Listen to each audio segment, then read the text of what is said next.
The Walt Disney Company's chief technology officer is leaving. Is this another sign of executive attrition at the company, or is he leaving so that Disney can play their cards a little closer to the chest? Let's talk about that on That Park Place. Hello, I am Jonas J. Campbell, an investigative reporter for That Park Place. Here with me are two entire people, one being Mr. Vash Sky and the other being Culture Casino. Culture, did you like how I subtly worked in a gambling reference in there while talking about this story? Did you catch it? I did. I'll wager most people do.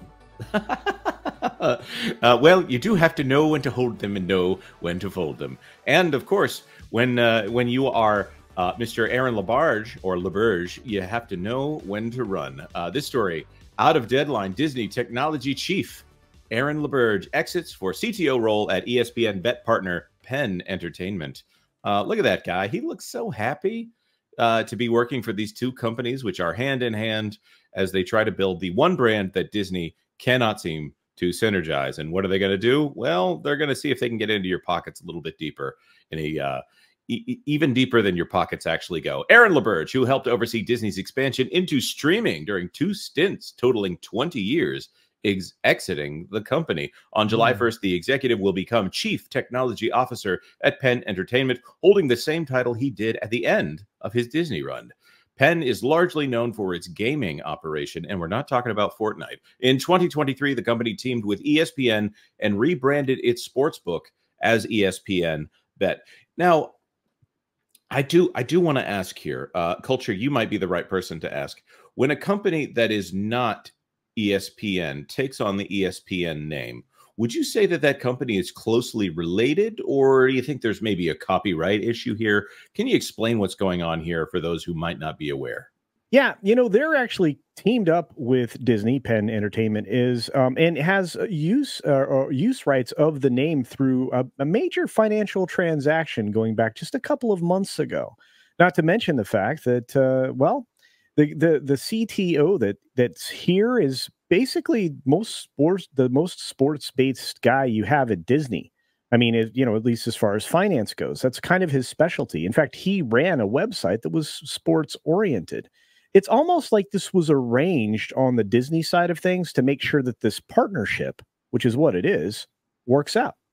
That's a very good point. Like in those olden days when two kingdoms would come together and they would like trade cousins and have them all intermarry there. So weird. But it did keep them all from attacking each other, at least for maybe a generation or so. The news was conveyed to Disney employees by LaBerge, as well as a separate message from Disney Entertainment co-chairs Dana Walden and Alan Bergman, as well as ESPN chairman Jimmy Pitaro.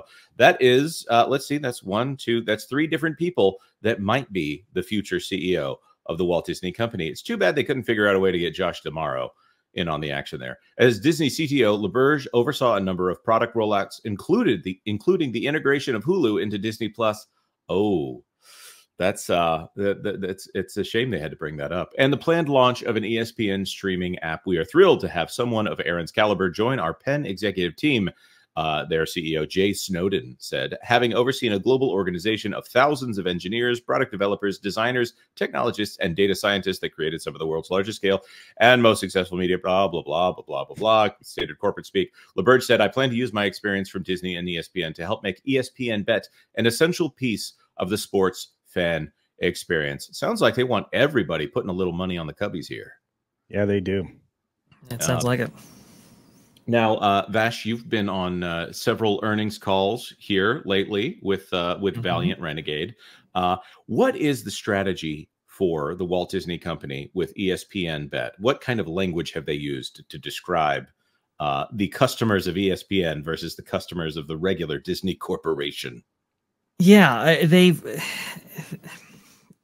well, it's interesting because I believe Bob Iger has used, or at least Bob Chapek did, use the terminology that these are kind of sports fans, not necessarily Disney fans. And so with that sports clientele, the expectation is that sports betting be included in some way. Apparently, fantasy fantasy in the sports betting market is really exploding all over the place. We see more states looking to legalize it and so forth. We see revenues exploding from some of these companies who have involved themselves in this space. it's interesting because Bob Chapek was asked about the question of brand withdrawal and would that necessarily happen with Disney's clientele. And Bob Chapek was quick to point out that, well, the clientele that are looking for our sports product are kind of different, and they expect these things. So I think that's what you were referring to there, James. Yeah, I think you're absolutely correct. And of course, we've had the discussion on this channel several times over about how the ESPN customers are not the same as Disney customers. This is an almost a completely extricable company to the within Disney in a way that most other parts of the company are not. All those princess brands, they probably wouldn't push those off on their own. Star Wars, they've got their Disney paws all over Star Wars, Pixar.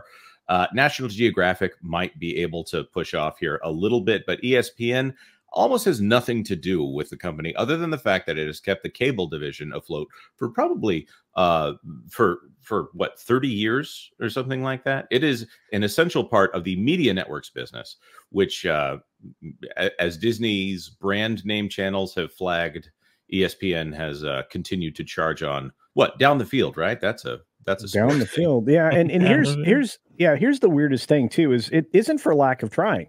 Disney has really tried to exploit their partnership, or their ownership of ESPN for a while. And in this sense, I mean, you have to consider this is a bought and paid for agreement to utilize the ESPN name and get into bed with officially Disney to the tune of $2 billion over 10 years. Right. When they definitely needed $2 billion. Well, they probably needed $8 billion at that point. But they were desperate for any dollar they can get. And so what they're trying to do here is they're trying to say that the Disney company itself is not engaged in sports betting and that the Disney company is not trying to get into your pockets in this way. But Bob Iger has essentially added ESPN Bet to the list of brands when they do all these presentations. He talks about it as ways to increase fan engagement. Yeah, that's I'm sure that's how the bookie would refer to it as he's coming down the street to collect what he is owed. Well, it's interesting because there was a time that Bob Iger wasn't interested in doing this, and then Bob Chapek was interested in doing this, and then Bob Iger, upon coming back after Bob Chapek, said, "You know what? We should really get into this." So it really is interesting. What I'm really going to be wanting to know how this is all going to work is if you utilize ESPN as part of that synergistic arm of the Walt Disney Company when you tout like big movie releases and so forth on Monday Night Football, something like that. How does that work with ESPN Bet on the side there? I mean, the chance for bleed over on these things, I think, is greater than they initially realize. Right. Yeah. And go ahead, Culture. No, I was just going to say, and I'm going to be monitoring a different part of the company. I'm going to be monitoring the cruise lines, because if a casino shows up on the next Disney boat, we know where Disney's headed. Well, that would not be a shocker for Disney, and supposedly they were overpriced because they don't monetize their guests in that way. And I think that at this point, I trust them so little that it's almost an inevitability that they add casinos to their cruise ships.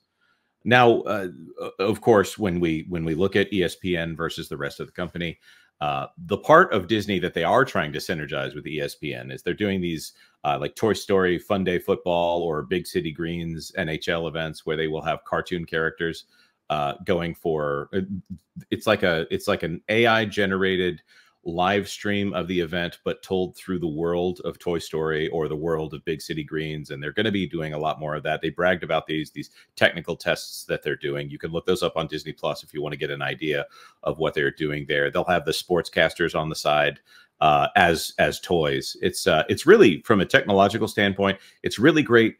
It is the opposite of animation. It is an affront to animation itself because it's robotic and it's weird, but it is a way to get their hooks into children a little bit earlier if the ESPN name is going to be synonymous with sports betting. I'm not happy about that myself, and I see no restraint in this company that would keep them from going down that path. Guys, do you have any comments on that before we wrap this up? No, not at all. I was just going to say, I think that's very astute observation on your part, Jonas. Well, yeah. All we have to do is track their past behavior and correlate it to where they might be going in the future, which is, of course, what we like to do here on That Park Place. Vash, do you have something? Just one last thing about the integration of these AI-generated animated games and so forth. It looks like Disney is definitely targeting younger clientele when it comes to some of these sports programming. So look out for that. And here's the thing: if you're targeting a younger demographic in that way, again, if you're going to have sports betting and stuff involved in this, you know, I think there's gonna be a chance here where these two things intermingle in a way that maybe isn't initially accounted for. So right, again, this is definitely a story we had to speaking watch. of which, if we see an ESPN Kids app that leads into ESPN, an ESPN adult app, it will be because they want to get kids addicted to ESPN and really happy about ESPN before they can get them monetized on the ESPN bet side here. I think this is where they're headed. And one final question for our audience, not even for the panel, but since this COPPA thing, COPPA, was a thing, the Children's Online Privacy Protection Act, right? Do you think that'll have anything to play in this, since you're looking at, you know, online advertising at kids that involves gambling? Now, that's a very good point. It's a good thing that the Walt Disney Company is not involved with any microtransaction loot box situations on their video gaming side either. We would never see a correlation there either. Of course, that is a perfect thing to ask our commenters, and I won't even throw another question on there. But of course, leave a comment if you do have something to say. Like this video if you like this video, and consider subscribing to That Park Plays for all the news that should be fun. Thanks for watching That Park Plays News. For more information, consider checking out www.thatparkplace.com. And don't forget to subscribe, share, like, and send this out on your favorite social media accounts.